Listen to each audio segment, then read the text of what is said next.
Buletin Dakwah Kafah edisi 198 14 Zulqa'dah 1442 Hijriah atau 25 Juni 2021 Masehi dengan judul Al-Quran tak layak dibandingkan dengan gagasan manusia. Di tengah pandemi COVID-19 yang telah berlangsung hampir 2 tahun, setidaknya kita memperoleh hikmah menarik betapa luar biasanya sistem pernafasan manusia. Dalam sehari manusia bernafas sekitar 23.000 kali.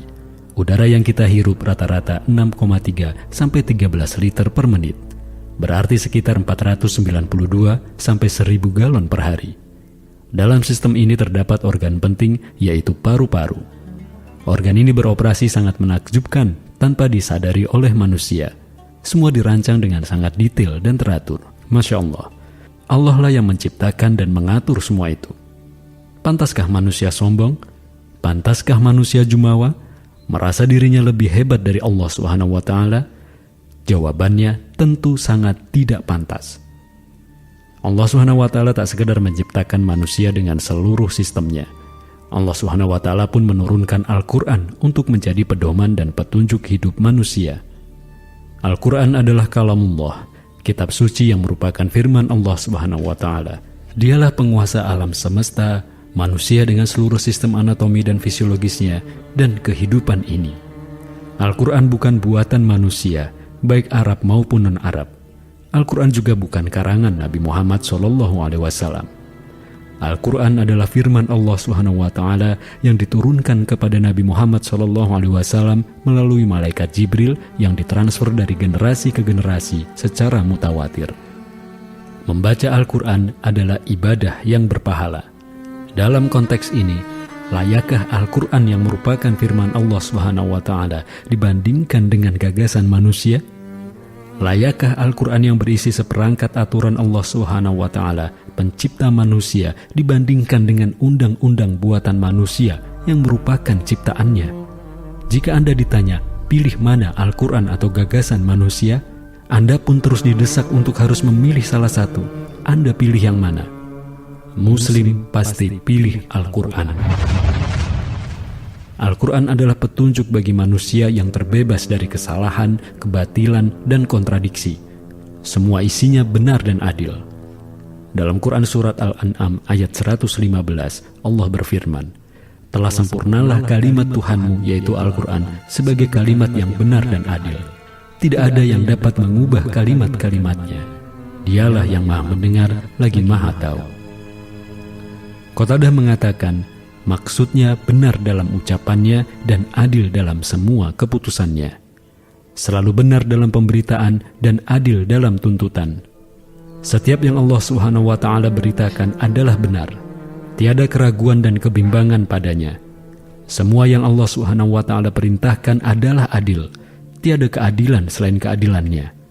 Setiap yang Allah SWT larang adalah batil.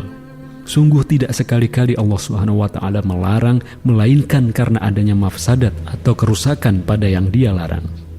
Manusia sebagai makhluk berada pada kondisi tidak sempurna dan penuh keterbatasan.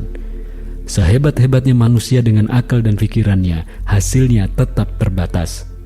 Dikatakan al-insanu mahalul khata' wan nisyan. Manusia itu tempat salah dan lupa.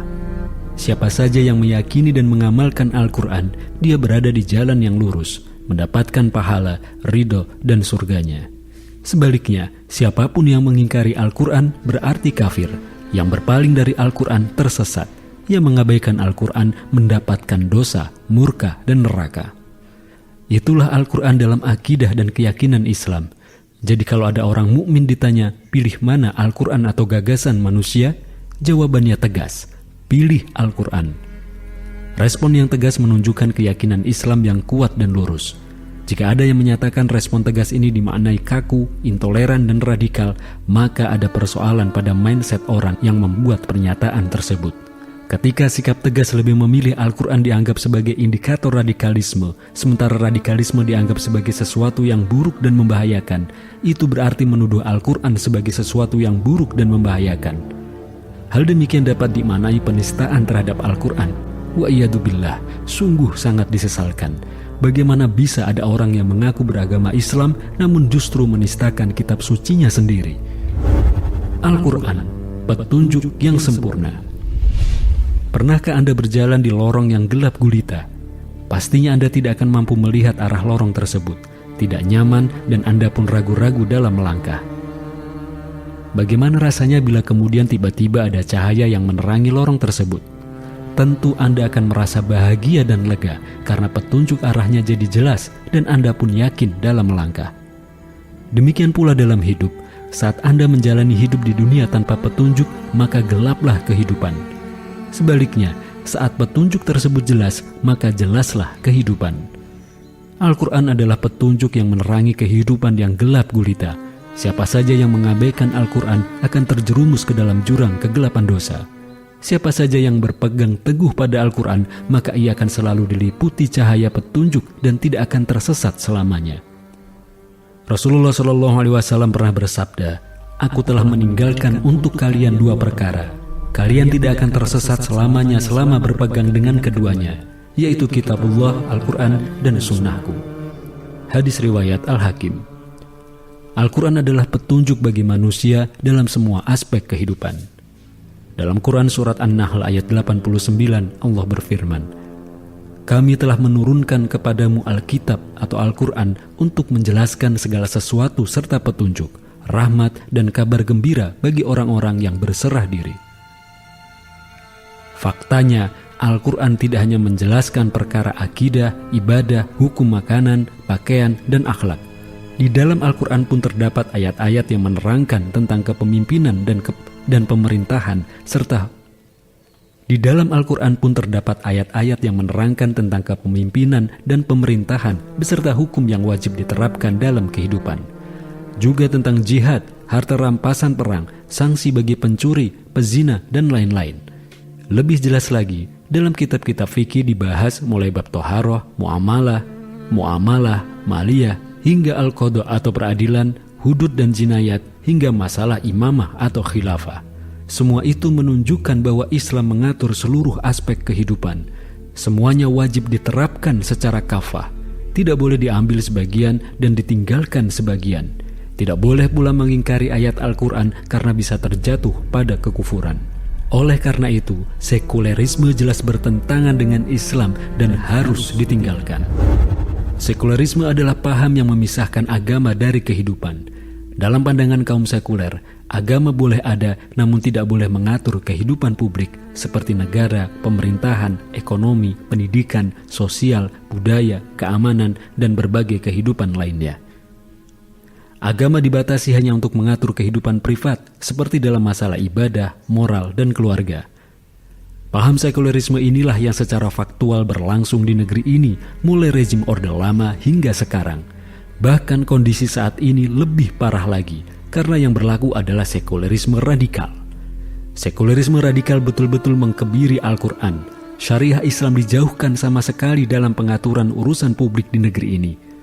Sekularisme radikal bukan sekedar memisahkan agama dari kehidupan, namun sudah pada taraf memusuhi agama. Misalnya pernyataan dari pejabat publik baru-baru ini, bahwa musuh terbesar Pancasila adalah agama. Jadi tidak aneh jika dalam tes wawancara kebangsaan ada pertanyaan, pilih Al-Quran atau Pancasila. Inilah paham sekularisme radikal. Ketika sekularisme diterapkan, maka yang terjadi adalah kerusakan. Sebabnya, menerapkan sekularisme atau menyingkirkan agama Islam dari kehidupan adalah dosa dan kemaksiatan. Dosa dan kemaksiatan tentu akan membawa kerusakan. Dalam Quran Surat Ar-Rum ayat 41, Allah Subhanahu wa Ta'ala berfirman, "Telah tampak kerusakan di darat dan di laut karena perbuatan tangan manusia, supaya Allah menimpakan kepada mereka sebagian dari akibat perbuatan mereka, agar mereka kembali ke jalan yang benar." Inilah yang sekarang dialami negeri ini. Korupsi semakin menggila, utang semakin menggunung, tembus hingga 6.500 triliun rupiah. Pajak diperluas dan dinaikkan hingga mencekik rakyat.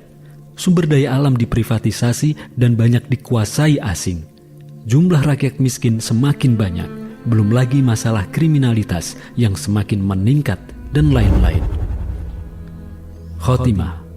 Wahai umat Islam, berjuanglah terus sekuat tenaga untuk memperjuangkan Al-Quran dan syariah Islam agar tegak kembali dalam seluruh aspek kehidupan.